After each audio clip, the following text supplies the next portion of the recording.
একটু গভীরভাবে ভাবুন, তথাকথিত আত্মীয় পরিজনদের কাছে মৃত্যুর পর আমাদের স্থান ঠিক কোথায়? আপনি পৃথিবীর যে প্রান্তেরই মানুষ হন না কেন, এমনকি আপনার ধর্ম যাই হোক না কেন, একটি সত্য সবার জন্যই অবধারিত: মৃত্যু। মৃত্যুর পর কি হবে, তা নিয়ে আমাদের সংস্কৃতি, সমাজ ও ধর্ম অনুযায়ী নানা নিয়মকানুন রয়েছে। কিন্তু প্রকৃতপক্ষে মৃত্যুর পর সবার ক্ষেত্রেই একটাই সত্য রয়ে যায়: সময়ের সাথে সাথে পৃথিবী আমাদের ভুলে যায়।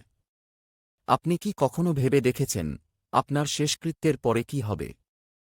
আপনার মৃত্যুর কয়েক ঘণ্টা পর কান্নাকাটির আওয়াজ থেমে যাবে। আপনার প্রিয় পোশাক, ব্যবহৃত জিনিসপত্র হয়তো কবর বা শ্মশানে আপনার নিথর দেহটার সঙ্গেই যাবে, নয়তো ঘরেই পড়ে থাকবে। যখন আপনার শবযাত্রা বের হবে, তখন শোকের আবহ থাকবে, তবে সেটাও কতক্ষণ? 4 দিন? 11 দিন?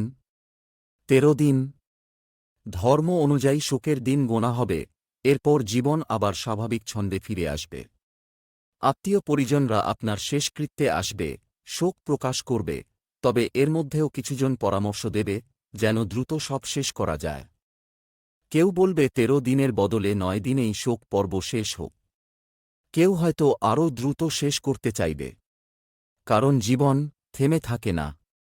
1 মাসের মধ্যেই আপনার পরিবারের মানুষ আপনাকে ভুলতে শুরু করবে। কয়েক মাস পর হয়তো আপনার জীবনসঙ্গীও আবার হাসতে শুরু করবে, জীবনকে নতুন করে সাজাবে। ধীরে ধীরে সবকিছু আগের মতোই স্বাভাবিক হয়ে যাবে। এরপর আসবে সম্পদের বণ্টন, যেটা আপনি সারা জীবন ধরে জমিয়েছিলেন। সময়ের সঙ্গে সঙ্গে সেই সম্পদও নতুন মালিকের হাতে চলে যাবে, আপনার স্মৃতিও মুছে যেতে শুরু করবে। একদিন আপনার মৃত্যুবার্ষিকী আসবে, তখন হয়তো আপনার প্রিয় খাবার রান্না করা হবে, যা জীবিত অবস্থায় খুব একটা কেউ আপনাকে খাওয়ানোর কথাই ভাবেনি। কিছু মানুষ হয়তো শুধুমাত্র সামাজিক শো অফের জন্য আপনার নাম স্মরণ করবে। আর একদিন এমন সময়ও আসবে, যখন আপনার কথা বলার মতো কেউই থাকবে না। তাহলে কিসের জন্য এত দৌড়ঝাঁপ? জানবেন, হৃদয় নিংড়ে ভালোবাসা দেওয়ার মানেই এই নয় যে আপনি তার সম মূল্য ফিরে পাবেন।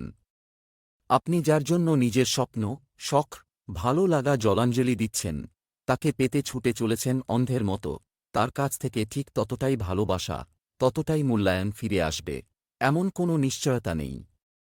এই পৃথিবীতে অনুভূতিরও একটা নিষ্ঠুর অঙ্ক আছে, যেখানে আপনার দেওয়া মনের দাম সবসময় সমানভাবে ফেরত আসে না। যখন আপনি ছিলেন না, তখনও এই পৃথিবী ছিল। আপনি চলে যাওয়ার পরেও এই পৃথিবী ঠিক একইভাবে চলবে।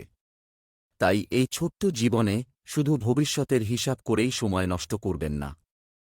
যেটুকু আয় করছেন, তার কিছুটা নিজের জন্য রাখুন। ভালো থাকুন, প্রাণভরে হাসুন, কারণ জীবন আজ আছে, কাল নেই।